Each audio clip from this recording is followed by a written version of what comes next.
Okay, so let me do this video for women who like to encourage women about future husbands and stuff like that. I already know who my husband is. First of all, I was married when I was 22 and we got divorced. So even somewhat in the spirit, him and I was still connected because that was my first husband and I was his first wife.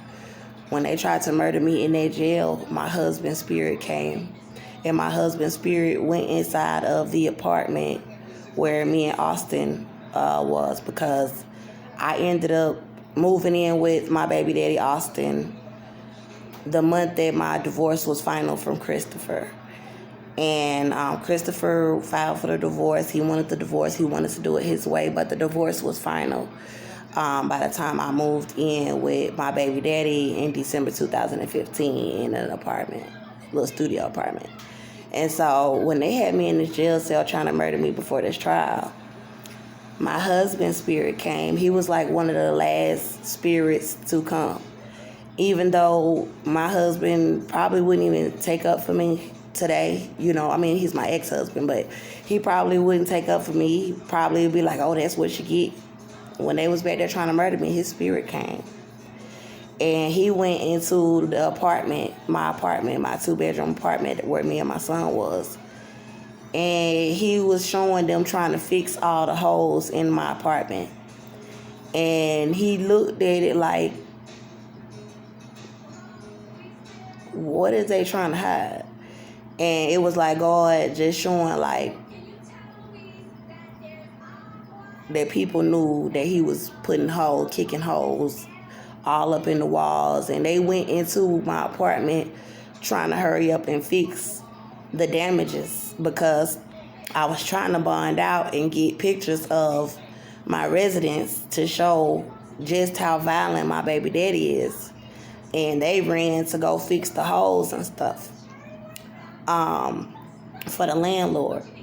Now, that also would have been evidence for someone to have gone in and taken pictures of my place. Like, okay, look at her home. They was being terrorized inside of their home by her baby father.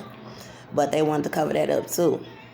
I had another vision of my ex-husband, and they was in the cell trying to murder me, and he had came and he was sitting on the couch, and I got on top of him and he just held me.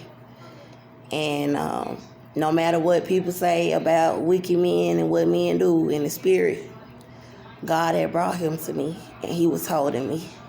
And he held me in a way that he never did when we was married. But in that moment where they was trying to take my life back there, he was holding me one of the nights. And so God had told me about a man and said that's my husband. But he with somebody else right now.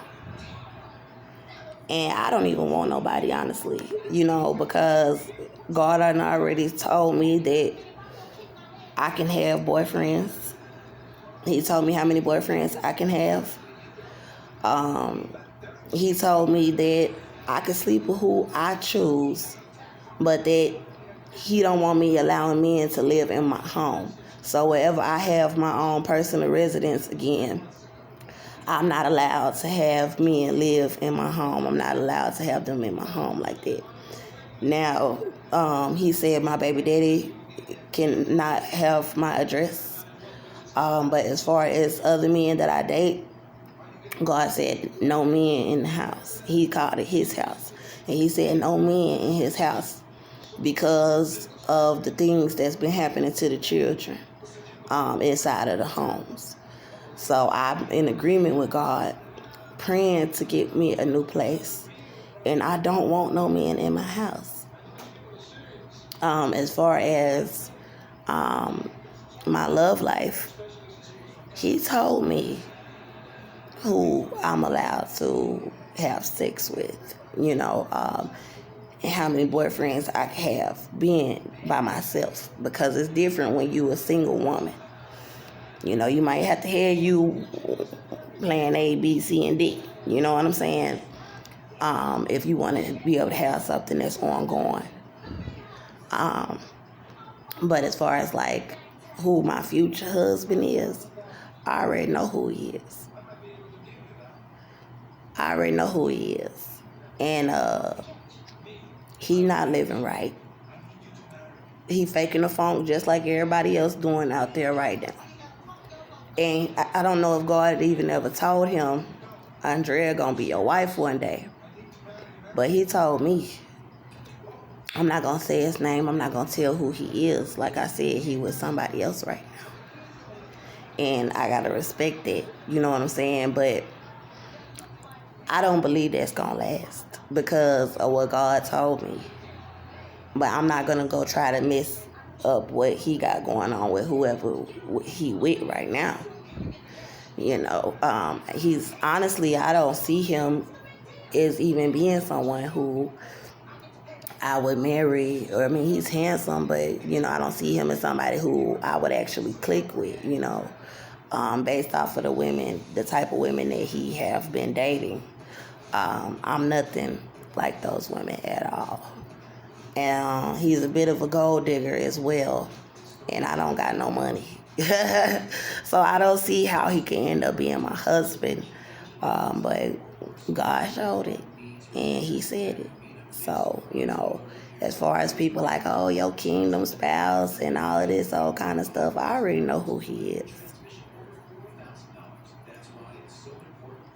And I really don't want him. You know what I'm saying? Just to be honest, I don't want a man, period. Like, I think it's because of the abuse that I've been through. You know what I'm saying? Like, allowing a male in the home with me for a long period of time is like, I'm not ready for that. Even God said that I need to be in an environment where I can raise my children by myself because you not finna be messing shit up for me and my kids.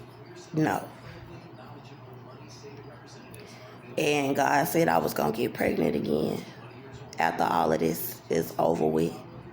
It's little things that he told me that give me hope. And he would like, people go be like, oh, she pregnant again? Yep. And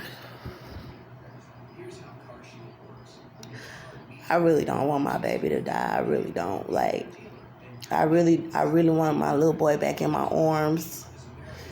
You know, if I could have just left Austin locked outside when he got out of prison to keep my little boy close to me, I would have. But Austin would have still kept coming after us.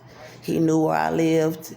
He would have kept coming after us. He would have kept abusing me. He would have kept doing stupid stuff. And then I needed to get out of that area because it was very racist, and I held on as long as I could. Having a little mixed race baby, walking around with these people hating us, hating me for my ethnicity. But then like, oh, we'll take the child, but let's try to sabotage the mother, you know, because she African and Indian. Like, I held out as long as I could in my home, protected him, protected us throughout the night because the area was very racist.